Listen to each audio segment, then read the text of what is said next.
Waduh, ternyata bukan PNS yang pindah duluan ke IKN, tetapi PSK. Ini cukup meresahkan warga asli sekitar, dan maraknya PSK di IKN ini juga menjadi sasaran netizen yang menyindir Jokowi bahkan Pak Wapres Gibran. Pantesan ya, Gibran gak berani bikin konten tentang IKN. Lawong yang pindah ke sana bukannya PNS, tapi malah PSK. Akhir-akhir ini kian marak praktik prostitusi online di wilayah Ibu Kota Nusantara atau IKN. Maraknya praktik prostitusi online ini berdasarkan pantauan langsung oleh Satpol PP PPU atau Penajam Pasir Utara. Bahkan nih muncul sindiran bukan PNS yang pindah duluan ke IKN, tapi PSK. Dulu kita tawar-tawarkan pada diem. Begitu sekarang ada yang masuk, ini konsorsium, beliau-beliau ini masuk. Pak, saya kok nggak ditawari, Pak? Pak, saya kok nggak diajak, Pak? Gimana sih, dulu udah dikumpulin, kita jajak pasar nggak sekali, 2 kali loh. Berita tentang investor, lalu PNS mau pindah ke IKN, bahkan IKN jadi tempat wisata, itu sudah biasa. Sudah nggak terlalu menarik sih, saya kira ya.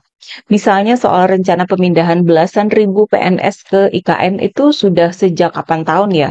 Rencananya kan Oktober tahun lalu. Ternyata dalam perkembangan terakhir, menurut Menteri Pendayagunaan Aparatur Negara dan Reformasi Birokrasi pada akhir April lalu disampaikan pada DPR RI, katanya belum dapat izin dari Presiden Prabowo. Peraturannya belum diteken sama Pak Prabowo. Jadi terkait pindah-pindahan ke IKN, yang nggak maju-maju dari tahun lalu, susah juga ya buat Gibran untuk menjadikan fakta ini sebagai bahan konten, karena malah membuat citra warisan bapaknya jadi kurang baik kan. Mana bisa dijadikan bahan kampanye buat nyapres di 2029 kan. Kemudian muncul pula berita soal maraknya praktek prostitusi atau PSK di IKN. Ya tambah jadi buruk ya citra IKN ini. Jadi mimpi buruk buat Gibran dan bapaknya. Maraknya informasi yang bermunculan di masyarakat maupun di media sosial kaitannya dengan aktivitas prostitusi online atau prostitusi yang terjadi di kawasan Ibu Kota Nusantara. Memang tidak bisa dipungkiri Tribuners, aktivitas semacam ini ternyata diketahui oleh masyarakat itu sudah tumbuh sejak IKN berdiri, begitu. Dan para pelaku prostitusi ini, Tribuners, mereka juga sudah mulai memanfaatkan berbagai modus, terutama dengan melakukan pendekatan secara langsung kepada konsumennya, lalu kemudian juga mereka memanfaatkan platform media sosial seperti aplikasi hijau atau yang disebut aplikasi hijau. Mereka membuka jasa prostitusi di sana, lalu dengan mencantumkan nomor WA. Setelah itu nanti para konsumen atau calon pelanggannya dia akan bertransaksi di situ. Soal praktek prostitusi di IKN sudah diberitakan sejak awal Mei lalu. Waktu itu diduga ada warung-warung di sekitar proyek pembangunan IKN yang menjadi tempat praktek prostitusi. Kemudian Pak Basuki Hadimulyono sebagai Kepala Otorita IKN menyatakan telah menggelar penertiban dan menutup 10 warung di sana. Artinya, memang sudah diakui oleh pihak pemerintah bahwa praktek prostitusi itu marak di sana dan katanya sudah dibersihkan. Namun, ternyata yang menjamur itu justru yang online. Menurut media, sudah banyak para PSK yang berdatangan dari luar daerah, bahkan dari luar Kalimantan, untuk menawarkan layanan open BO. Bahkan kemudian ada laporan khusus dari media tribunnews.com, ini media keluarganya Kompas ya, yang isinya lebih rinci.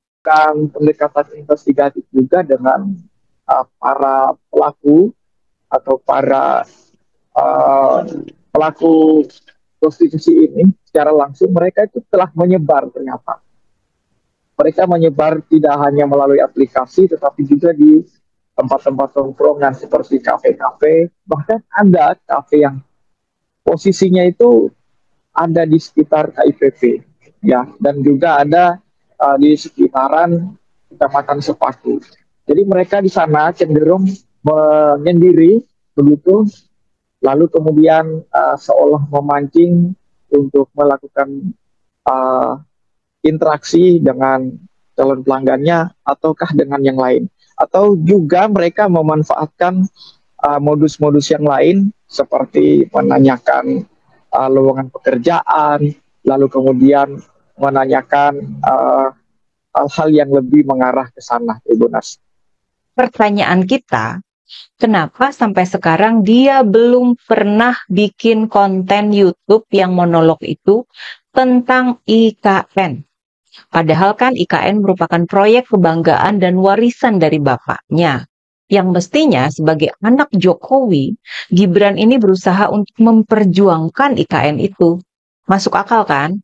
Sudah ditantang loh oleh seorang pengamat politik sejak awal Gibran bikin konten monolog dari bulan lalu. Gibran ditantang kapan bikin konten tentang IKN. Apakah Gibran nggak berani? Takut malah publik kembali fokus ke IKN yang saat ini bisa dibilang nggak jelas nasibnya. Atau Gibran takut jika publik kembali diingatkan pada IKN sebagai warisan Jokowi?